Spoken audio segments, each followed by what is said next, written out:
قرآن مجید کی جو آیہ کریمہ میں نے تلاوت کی ہے نا، سورہ آل عمران کی آیت نمبر 181 کا ابتدائی حصہ ہے۔ فرمایا لقد سمع اللہ قول الذین قالوا ان اللہ فقیر ونحن اغنیاء۔ فرمایا بے شک اللہ نے سن لیا ہے جن لوگوں نے یہ کہا ہے کہ اللہ فقیر ہے اور ہم غنی ہیں، معاذ اللہ۔ اللہ نے سن لیا ہے۔ یہ سورہ آل عمران ہے۔ ذرا اس کی جو شان نزول ہے اس کی طرف آئیے گا۔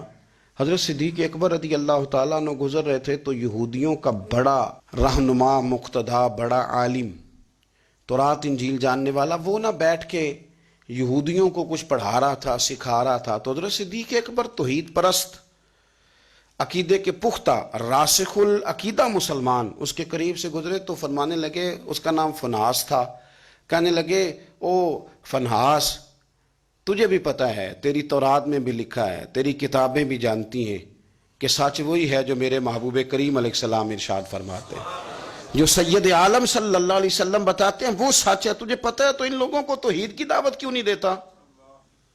یہ پھر شرک میں، بت پرستی میں، کفر کی طرف بڑھتے جا رہے ہیں۔ ان کو پیغام توحید دے، یہ اللہ تبارک و تعالیٰ کی عبادت کریں، اس مالک کی جس نے میرے نبی پاک کو اپنا رسول بنا کے بھیجا، اس طرف ان کی رغبت دے۔ تو وہ فنحاس جو تھا اس نے بڑی کفریہ جملے معاذ اللہ بولے۔ وہ کہنے لگا کہ اس رب کی ہم عبادت کریں جو ہمیں کہتا ہے کہ قرض حسنہ دو، اللہ کو قرضہ دو، وہ تمہیں ڈبل کر کے واپس کرے گا۔ صدقات اور زکوٰۃ کا معاذ اللہ اس نے مذاق اڑایا، کہنے لگا اللہ ہم سے کہتا ہے میری راہ میں خرچ کرو، معاذ اللہ استغفر اللہ۔ کہنے لگا اس کا معنی تو یہ ہوا نا کہ ہم غنی ہیں اور اللہ فقیر ہے۔ ہر سوال کے جواب میں دلیل نہیں ہوتی، کچھ لوگ جو ہوتے ہیں ان کا علاج کچھ اور بھی ہوتا ہے۔ جب اس نے رب کی شان کے بارے میں یہ بات کی نا تو حضرت صدیق اکبر نے پھر ایک زور کا تماچا اس کے منہ پہ مارا، ایک تھپڑ مارا، اٹ سٹ تے پکڑا کوار گندہ لذی اور بھی بوٹیاں جاننے، ایک لگائی زور سے اس کے منہ پہ۔ اور جب وہ دھڑام سے گرا نا، یہ دیکھیں نا تھوڑے دن پہلے یہ ہمارے جنوبی پنجاب میں کیا تماشا لگا ہے، قبر کے گرد لوگ گھوم رہے اور کہہ رہے ہیں لبیک اللہم لبیک۔ کیا ہمیں غصہ نہیں آتا ان چیزوں پہ؟ ہمیں جلال نہیں آتا؟ اس طرح اسلامی شاعر کا مذاق اڑایا جائے گا؟ شرم نہیں آتی ان لوگوں کو؟ عقیدہ توحید کے معاملے میں ہمیں غیرت مند ہونا چاہیے۔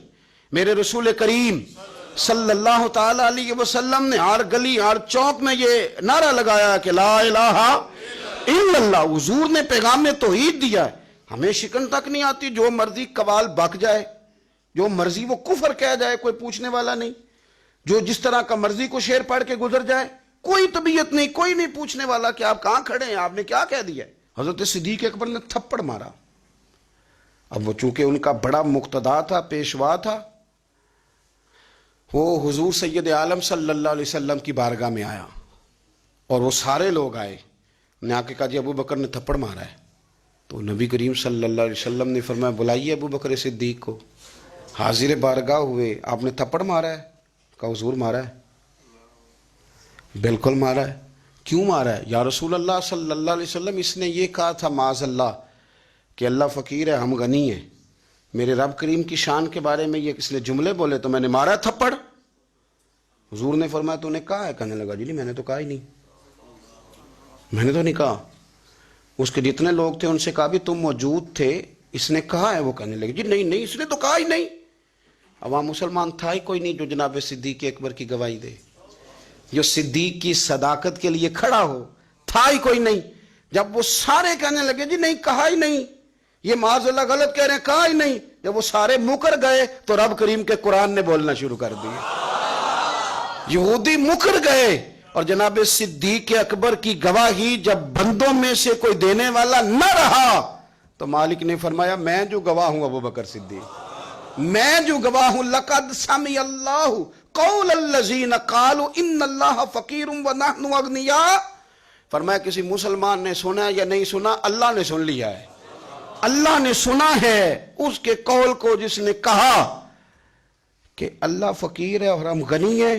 قربان جائیں اس شخص کی عظمت کا کیا کہنا جس کی گواہیاں میرا رب کریم عطا فرمائے۔ وہ اتنے بڑے آدمی بیاں ہو کس زبان سے مرتبہ صدیق اکبر کا کہ محبوب خدا محبوب ہے صدیق اکبر کا۔ اتنی بڑی شخصیت. رب نے فرمایا کہ کسی مومن نے سنا نہیں سنا, اللہ نے تو سنا ہے نا, اللہ نے سن لیا, انہوں نے کہا ہے. گویا مالک نے فرمایا یہ سارے جھوٹے ہیں, میرے محبوب کا صدیق سچا ہے.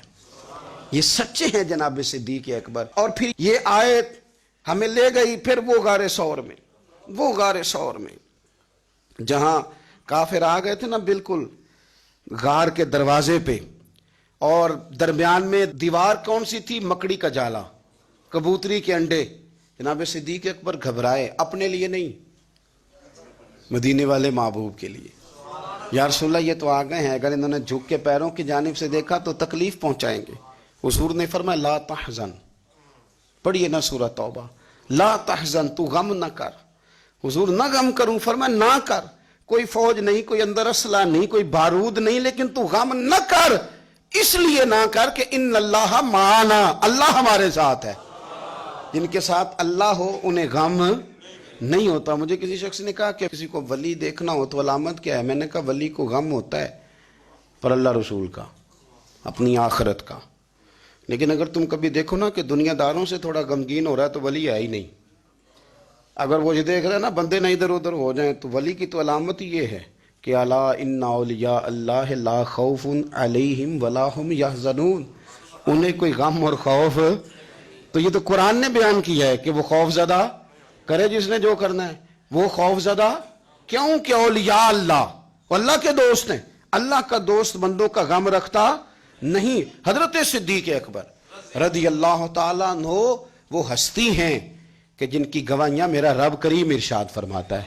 پھر آپ غور کریں اس بات پر, یہاں سے جو بات ثابت ہوتی ہے وہ یہ ہے کہ سچ بول دیں, سچے بن جائیں, سچ کے لیے کھڑے ہو جائیں. بندہ کوئی مدد کے لیے آئے نہ آئے, رب ضرور مدد فرمائے گا, وہ اپنے کرم سے مددگار بنے گا. سچ کے لیے کھڑے ہوں.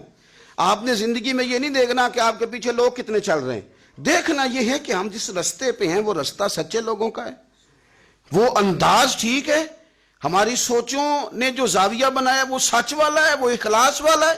اگر آپ للہیت والے ہیں تو چلتے رہیں. گھوڑا جب دوڑتا ہے نا تو کبھی کبھی جھاڑیاں بھی اس کے پیروں پہ آئی جاتی ہیں, لیکن شرط یہ ہے کہ وہ دوڑتا رہے, منزل اس کی ٹھیک ہو, دوڑتا رہے. وہ اگر جھاڑیاں کبھی پیروں کو لگ جائیں گی تو پھر اتر بھی جائیں گی, لیکن اس کا کام یہ ہے کہ وہ دوڑے, چلتے رہیں اور حق کو نہ چھوڑیں.